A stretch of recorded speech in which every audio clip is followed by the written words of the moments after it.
Hello, everybody. Scott Golden here with the Pro Wrestling Logic YouTube channel and the Wrestling Challenge Review Series 4. On this particular occasion, it is the 3rd of um, May 1992 edition.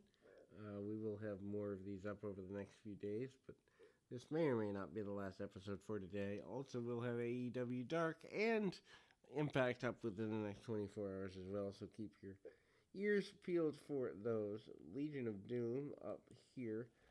They have been defeated, I think, but yeah, by this point for the tag team championships a while back. So they're kind of just almost, I would say, wading through their contract in a lot of ways. They finish up very soon after SummerSlam this year, so they're here for a couple more months, but there's not a heck of a lot for them to do in a major way. Excuse me. Hawk with a huge power slam early on an enhancement talent and goes straight at the guy and hits a big boot. Hawk and Animal, of course, probably one of the most decorated tag teams of all time. Certainly of the 80s and early 90s, I would still say they are better than most tag teams today. Anyway, Hawk with a huge power military press slam actually drops him right across the knee of Animal along the way. Beverly Brothers are their opponents around the circuit and do an insert promo here. Beverly's and LOD, not anything I really got to see. I know there was an injury with Animal at a point, and he was taken out of some things at this time period as well. Anyway, they do the Doomsday Device 1, 2, 3, and away we go. Then we move to a recap of the Berserker and the Undertaker. Berserker had tried to stab the Undertaker with his Viking sword earlier that week, or maybe the week before, but within the last 10 days anyway. On Superstars, they do a review there. Fuji is happy with his Berserker.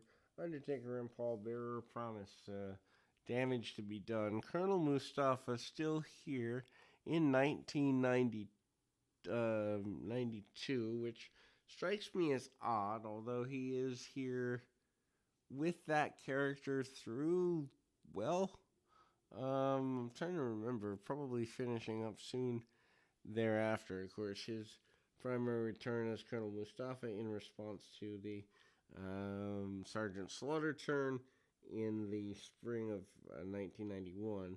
How he managed to hang out for that long. Of course, yes, the benefit of the Iron Sheik, but that character really seems rather inconsequential at the time.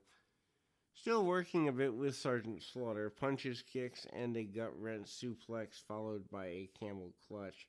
Sheik, aka Mustafa, still able to move around quite a bit here in this time frame.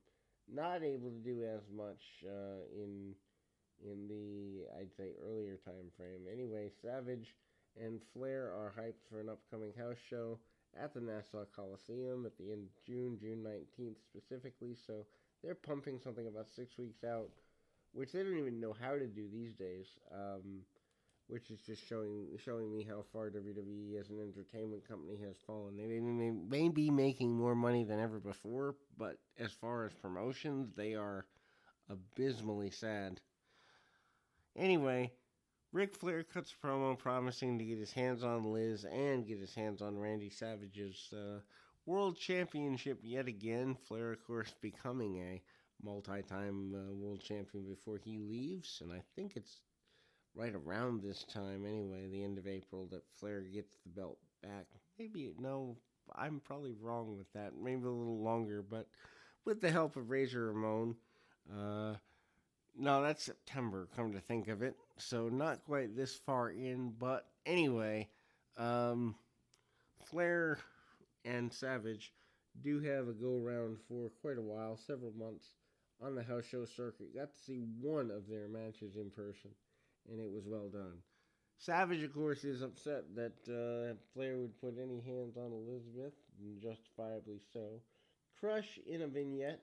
Crush is a bottle of or glass of milk when he tries to pour it as a kid. The kid vignette, I don't know that it ever got over to the point it was supposed to with kids. I guess that was the plan, but I'm not necessarily sure that process worked out well as would be expected or wanted for that gimmick. Not that there's anything wrong with Crush. Crush at the time was a major star and a guy who most would enjoy watching, but certainly not a guy who uh, is as infallible as they imagined him to be.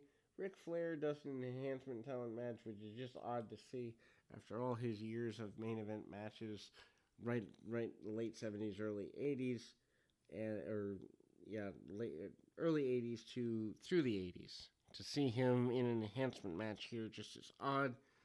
Spends a good bit of time cranking on a hammerlock, trying to shoot the half on a guy as well. Flair does a good bit of wrestling when he's in these matches, and if you've ever seen the George South match, just as an example, Flair never was bashful about giving his enhancement talents something to write home about when he was in the ring with them. The thought being that if he gave them something, it looked like he beat somebody, which makes logical sense. Flair might have been too giving over the years. Anyway, pitches him to the outside. This is the era where Curt Hennig, aka Mr. Perfect, is his advisor, and Bobby Heenan phasing out of the managerial role. But Hennig doing the majority of that. Eventually, Flair pins the man with the figure four. The enhancement talent, I do not believe, gives up, but that's that. Again, they're plugging the Nassau Coliseum. Friday night, June 19th is the date on that one. So, again, plugging something 6 weeks out. I don't know if WWE could do that, if their life depended on it these days. Anyway, Natural Disasters are here, and they are promoting and yet another upcoming rematch with Money Incorporated. They basically say they're going to get the belts back. Jimmy Hart double-crossed them and all of that. IRS and Jimmy Hart. Jimmy Hart does the majority of the talking for that team. Basically says he knows every weakness that his former tag team in the Natural Disasters had. And will lash at them for, I guess, overreacting. Anyway, Natural Disasters, again on this on this program, really popular at the time. Steve Lombardi, one of the enhancement talents, against Earthquake and Typhoon in this match. Of course, Steve Lombardi, the former and probably still current if he were able to wrestle due to the pandemic.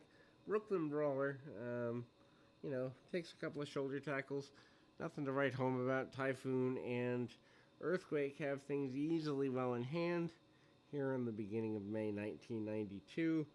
And without a doubt, it's a pretty major thing. Backbreaker by Typhoon because Lombardi actually left his feet long enough to try a crossbody. It doesn't work out for him, but nonetheless, tried anyway. Needless to say, several shots, and again, tag off, and Earthquake back in there. Earthquake continues to be rather aggressive and continues to go, pretty assertively, driving the shoulders, getting everything he can done. Earthquake at the time had been with the WWF for about going on his fourth year. Belly-to-belly suplex. Earthquake also, lots of people are unaware, did a little bit of sumo-related work. So then we see the big splash and then vertical splash combo by the Natural Disasters, who are still trying to get their tag team championships back, and that's that. Shawn Michaels cut the promo, basically says, excuse me, that he and Sensational Sherry are in fact the unstoppable team of the era, and no one should underestimate him. He also starts the Shawn Michaels has left the building, kind of like Elvis. Well, actually stolen from Elvis thing at the time. And Michaels certainly is at or getting to the top of his um, heel run here. I mean, Shawn Michaels 92 through the chase of 96. That's probably the best 4 years of his career. Um, Not that he didn't have good matches coming back after the comeback. Certainly he did with The Undertaker and Orton and Edge and just about everybody you can imagine. But if you look at the build of Shawn Michaels as a character, I don't know that he had a better 4 year run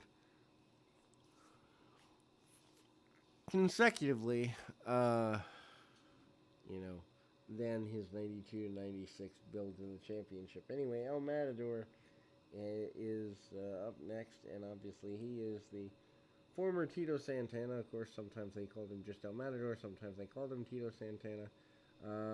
Barry Horowitz is his opponent here. Hip tosses, headlocks, really basic stuff. Nothing to write home about. Santana has about another year here, maybe a little less. But he had a 9 year run in total with the WWF, and other than a brief appearance, maybe one or two TVs for WCW, he never really did anything there. I had the chance to meet Tito quite a few times on the independent circuit. Nothing but a class guy. Last I knew, was still teaching Spanish in schools, and hopefully he's doing well. But he had a passion for teaching just as much as wrestling. Big back body drop by Tito. Tito manages to hit the forearm, gets the victory for himself, and 1, 2, 3, there we go. Pretty basic stuff.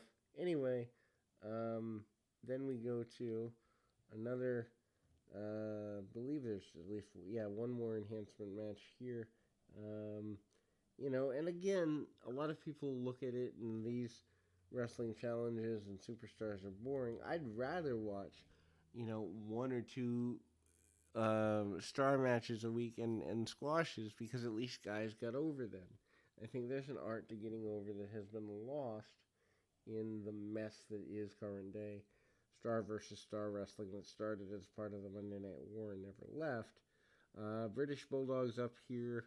He's months away from winning the Intercontinental Championship from Bret Hart. I don't know how far in advance they knew that was going to happen, him beating Hart, but he isn't booked like a major guy here at that time. Bulldog and the Repo Man are your opportunity here. They actually go around the horn for a while. And there's, cheating by the Repo Man, power moves by the Bulldog is the story of the match. Every time that Repo Man can, he tries to cheat, and the Bulldog will hit clotheslines and power moves wherever he can. That is the story of I think they've given 7 or 8 minutes, and the entire match is that clash of styles. The cheating of the Repo Man, the attempted win by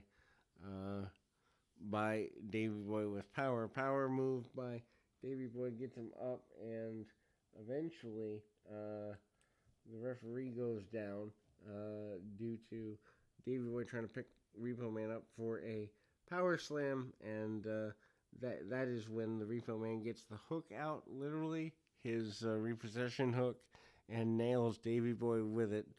Eventually, that goes into taking Davey Boy and hanging him like a noose over the top rope. Many backstage officials have to come out and try and help, and the Repo Man is firmly embroiled in a feud with Davey Boy after this for the next several months, because while hanging a man on live television, probably not the best way to get on their Christmas card list. In any event, keep your feet on the ground, your mind in the moment. Till next time, everybody.